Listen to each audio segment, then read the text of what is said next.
வணக்கம் நண்பர்களே, வாசமாய் பாசமாய் சேனலுக்கு உங்களை அன்புடன் வரவேற்கிறேன். இன்றைக்கி ஹெல்த்தியான ஒரு ஸ்நாக்ஸ் பார்க்க போகிறோம். இதுக்கு 200 கிராம் அளவுக்கு வால்நட் எடுத்து வச்சுருக்கிறேன். 100 கிராம் அளவுக்கு டேட்ஸ், கொஞ்சமாக உலர் திராட்சை raisins வச்சுருக்கிறேன். இதை இப்போது வால்நட்டை நம்ம கிரைண்ட் பண்ணணும். மிக்சியில் மாற்றிட்டு கொஞ்சமாக 2-3 தடவை பல்ஸ் மோடில் போட்டு க்ரஷ் பண்ணி எடுக்கணும். ரொம்ப அரைக்கக்கூடாது. இப்போ ஒரு பாத்திரத்தில் மாற்றிட்டு டேட்ஸை சின்ன சின்னதாக நறுக்கி இதில் சேர்த்துக்கணும். அப்போ தான் நல்லா அரையும். கூடவே நம்ம எடுத்து வச்சுருக்கக்கூடிய உலர் திராட்சையும் சேர்த்து அரைக்கணும். ரொம்ப பேஸ்ட்டு போல் அரைக்க வேணாம், க்ரஷ் பண்ணி எடுத்திங்கனாலே போதும்.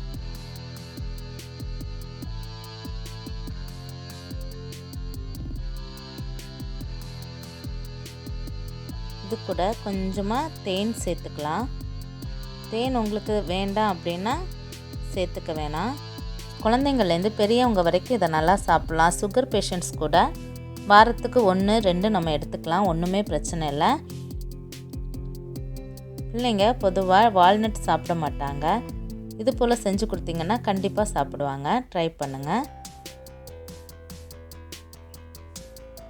இப்போ நல்லா மிக்ஸ் பண்ணி இந்த அளவுக்கு வந்திருக்கு. இதை இப்போ கையில் லட்டு மாதிரி இப்படி பிடிச்சி வச்சுக்கணும். உங்கள்கிட்ட வெள்ளை எள் இருந்துச்சுன்னா எடுத்துக்கோங்க, அது கொஞ்சம் கலர்ஃபுல்லாக இருக்கும்.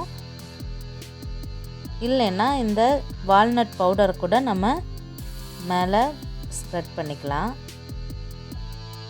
இது போல் எடுத்திங்கன்னா பார்க்க அழகாக இருக்கும், குழந்தைங்களுக்கும் பிடிக்கும். அதுக்கு தான் இப்போ எல்லாத்தையும் அது போல் பண்ணியாச்சு. இப்போது பாதாம் வச்சு இது போல் நம்ம செஞ்சு வச்சுக்கலாம். இதுக்கும் 200 கிராம் அளவுக்கு பாதாம் எடுத்துருக்கிறேன். பாதாமை பச்சையாக நம்ம அரைக்காமல் கொஞ்சமாக ஃப்ரை பண்ணி நீங்கள் இப்படி எடுத்து பார்க்கும்போது இது உடையணும். அந்த அளவுக்கு லேசாக ஃப்ரை பண்ணிங்கன்னாலே போதும்.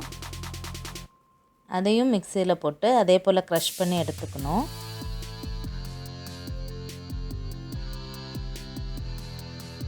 இதில் raisins சேர்க்க வேணாம், கொஞ்சமாக டேட்ஸ் மட்டும் நம்ம சேர்த்தா போதும். வால்நட்டில் இருக்கக்கூடிய ஒரு கசப்புத்தன்மை, அந்த ஸ்கின்னோட கசப்புத்தன்மைக்காக தான் கொஞ்சம் raisins சேர்த்தோம்னா புளிப்பும் நல்லாயிருக்கும். அதனால raisins சேர்த்துக்கிறோம். இதுக்கு தேவையில்லை. இதுக்கும் கொஞ்சமாக தேன் சேர்த்து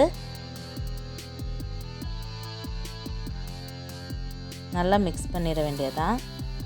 இதில் மிக்ஸ் பண்ணுறதுக்கு முன்னாடி கொஞ்சமாக நம்ம அரைச்சி வச்ச பாதாம் பவுடரை தனியாக எடுத்து வச்சுக்கணும், மேலே ஸ்ப்ரெட் பண்ணுறதுக்காக.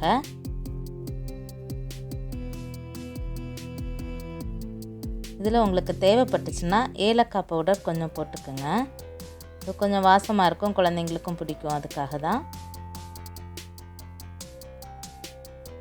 பாதாம் வால்நட் இதெல்லாம் அப்படியே சாப்பிடாத பிள்ளைங்களுக்காக நம்ம இதை மாதிரி செஞ்சு கொடுத்தோம்னா கண்டிப்பாக அவங்களுக்கு பிடிக்கும். டேட்ஸும் சாப்பிட மாட்டாங்க, இது கூட சாப்பிடும்போது அவங்களுக்கு பிடிக்கும், சாப்பிடுவாங்க. கண்டிப்பாக ட்ரை பண்ணுங்கள். இப்போது இது போல் பால் பண்ணிவிட்டு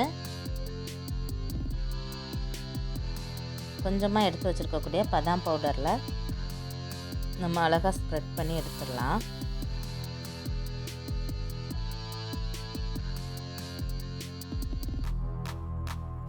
ஒன்று ஒட்டவும் செய்யாது, நல்லா பார்க்குறதுக்கும் அழகாக இருக்கும். அப்படியே எடுத்து வச்சிட்டிங்கன்னா ஏர்டைட் கண்டெய்னரில் போட்டு நீங்கள் வச்சுக்கோங்க.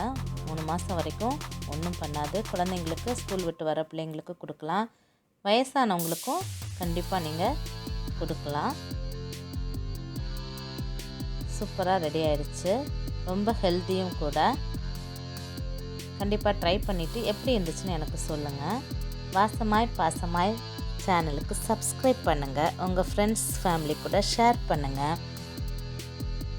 ஹெல்த்தியாக சாப்பிட்டு ஹெல்த்தியாக இருங்க. வீடியோவை இது வரைக்கும் பார்த்ததுக்கு ரொம்ப நன்றி.